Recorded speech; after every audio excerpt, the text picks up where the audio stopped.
Repakol, kung bago ka lang dito sa channel ko, ako nga pala si Kuya Totoy. Nagbabasa ako ng mga horror stories at mga dark histories dito sa aking channel.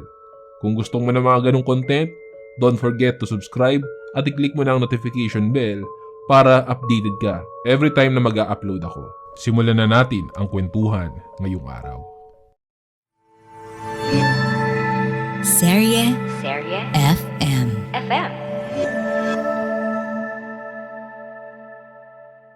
Nagkatinginan kami ni Mama. Napaluha at napahawak ng mahigpit sa rosary si Mama. Nak, narinig mo ba yun? Sa pagsapit ng dilim, may mga kwento kang maririnig. Kwento ng takot na magpapanginig sa iyong dibdib. Mga kababalaghang hindi kayang tanggapin ng inyong isipan.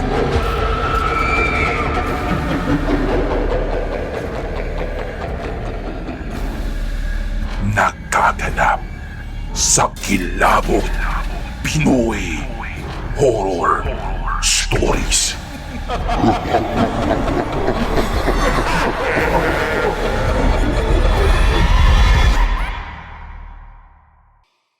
Magandang araw po sa inyo, Kuya Totoy.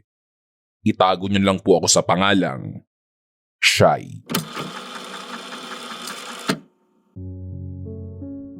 November 16, 2015. Hindi ko malilimutan ang petsang ito dahil dumating ako sa piggery. Galing akong Tarlac dun sa bahay nila Eman. Pagdating ko sa piggery na pinagtatrabahuhan ni Eman, tinulungan ako ni Eman maglinis sa paligid at sa tutulugan namin. Nung nagwawalis ako sa paligid ng babuyan, biglang may nagbukas ng gate namin at may isang babaeng may edad na siguro ay nasa 30 anyos na. May kasama siyang 2 bata. Siguro mga anak niya yun. Magandang araw, miss. Pwede bang makiigib? Nagpaalam na rin po ako sa amo niyo. Sabi nung babae. Sige po, pasok po kayo. Pero ate, last na daw po yan sabi ni kuya. Kasi kilala ko na daw po palagi yung pinto eh. Yun po kasi yung bilin sa amin. Baka magalit yun kapag sinuway namin sabi ni Eman. Hindi nagsalita yung babae at ngumiti lang ito. Habang nagwawalis ako, tinitigan ako ng babae. Tapos sa tuwing titingin ako sa kanya, ngingitian niya ako. Tapos pag nagpo-focus ulit ako sa ginagawa ko, ay bigla akong mapapatingin sa kanya at nahuhuli ko siyang nakatingin sa tiyan ko. Noong mga panahong iyon, Kuya Totoy, ay kabuwanan ko na po. Kinabukasan, nanghihina yung ibang baboy na mabibenta na sana. Nagtaka kami kasi hindi naman nagkulang sa pag-aalaga si Eman sa mga baboy. Kinagabihan, may namatay na isang baboy. Nagpasya yung amo ni Eman na manmanan yung mga baboy kung may mga nanghihina pa para makatay agad at hindi masayang. Nagulat kami nung pinapatayo niya ang mga baboy. May 2 kasi na halos ay hindi na makatayo at nanghihina. Pinipilit ni Eman patayuin pero hindi na talaga nila kaya. Naghinala ang amo ni Eman na baka may nang trip sa mga baboy niya nung wala pang bantay. Natakot ako noon at nakaramdam na may kakaiba sa lugar na iyon.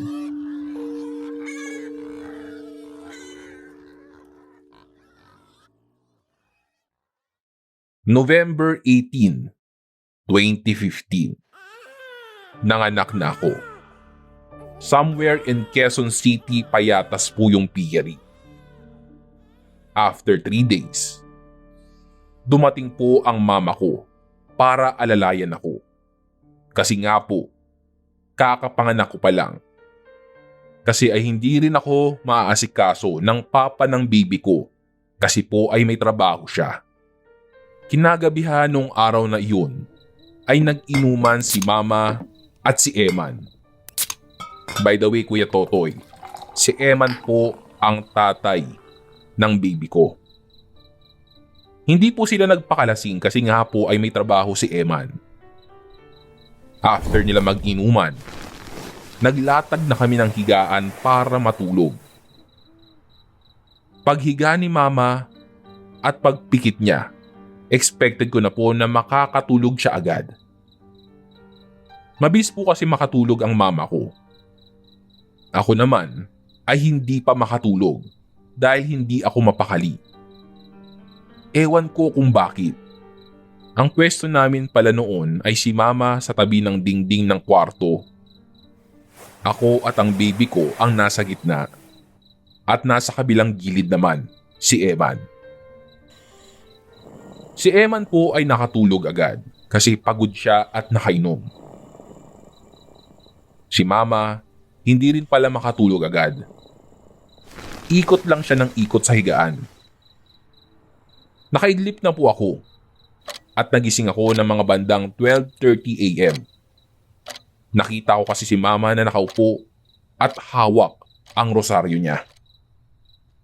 Taimtim na nagdarasal si mama. At pagkatapos niyang magdasal, tinanong ko siya, "Ma, bakit? May nararamdaman ka ba? Okay ka lang ba?" Tumingin agad sa akin si mama. "Oo, nak. Kanina pa akong di mapakali eh. Hindi ako makatulog dito sa inyo. Feeling ko pinakatingin sa atin." Pabuntong na hininga na sabi ni mama, "Ma, alam mo, parehas tayo. Simula nung pagdating ko dito, hindi na rin ako makatulog ng mahimbing eh. Parehas tayo, parang feeling ko may nakatingin sa akin. Ang bigat nga sa pakiramdam eh." Sabi ko. Nanahimik kami parehas dahil biglang may narinig kaming pagkalabog sa bubong namin na madiin ang pagkakalagabog. Nagkatinginan kami ni mama. Napaluha at napahawak ng mahigpit sa rosary si mama. "Nak, narinig mo ba yun? Diyos ko." Paiyak at natatarantang tanong ni mama. "Oo, ma. Tsaka yung mga aso, nagsisimula ng umalulong. Baka aswang yun, ma. Baka inaaswang na tayo dito." Maya-maya ay nagsimulang mag-ingay ang mga biik na tila ba ay natatakot at yung iba naman ay parang gulat na gulat. Naririnig namin ang mga ingay ng mga biik na kung nagsasalita lamang ito ay parang humihingi ito ng tulong dahil may parang kung anong elemento silang nakikita na dahilan para sila matakot. Nagtaka kami ni mama dahil hindi namin alam kung bakit ganoon ang mga inaasal ng biik. Kinalabit ko si Eman para gisingin. Ang hirap niyang gisingin. Tulog na tulog. Maya-maya ay minarinig kaming boses na malalim na parang nanggagaling sa ilalim ng lupa. Papasukin niyo ko at ibigay niyo sa akin ang bata. Kung hindi, papatayin ko kayong lahat.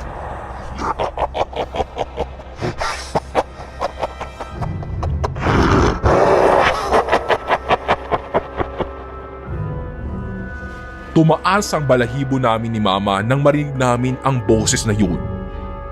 Nagkatinginan kami ni Mama na nangangahulugang parehas kaming nakarinig ng boses na iyon. Napayakap ako bigla sa baby ko. Naiiyak na ako noong mga panahong iyon. Hindi ko alam kung ano ang mangyayari. After naming marinig ang boses ng lalaking iyon, umalabog na naman yung bubong. Nagising na si Eman. Kinuha niya yung sumpak na bigay sa kanya ng amo niya para in case na may manloob. Kanina pa ba yung maingay na yun? Saan pa nanggagaling yun? Tanong sa amin ni Emma na naaalimpungatan pa. Oo, Eman. Kanina pa yun. Tapos may narinig kami ni Mama na boses ng lalaki. Natatakot na kami, Eman. Ano ba ang nangyayari?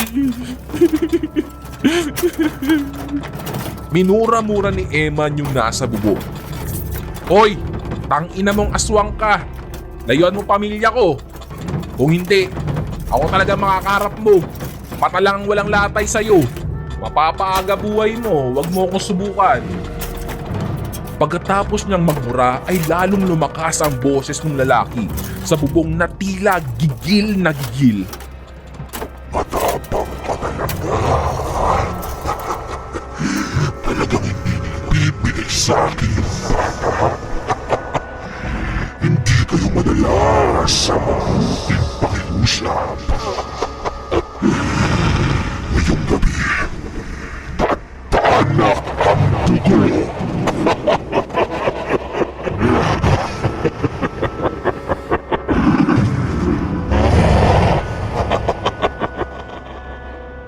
Natakot kami parehas ni Mama.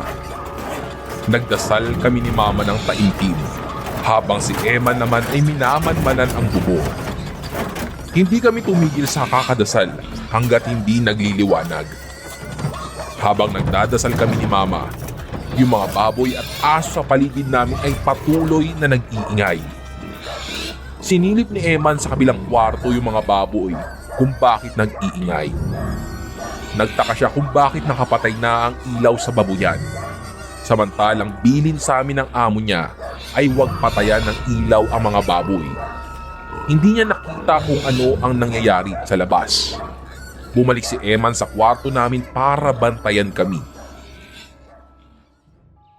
Noong magliwanag na, ay bigla na lang nawala yung lalaking nag-iingay sa bubong namin at nanahimik na yung mga aso at baboy. Nung time na yun, ay isa lang ang nasa isip namin.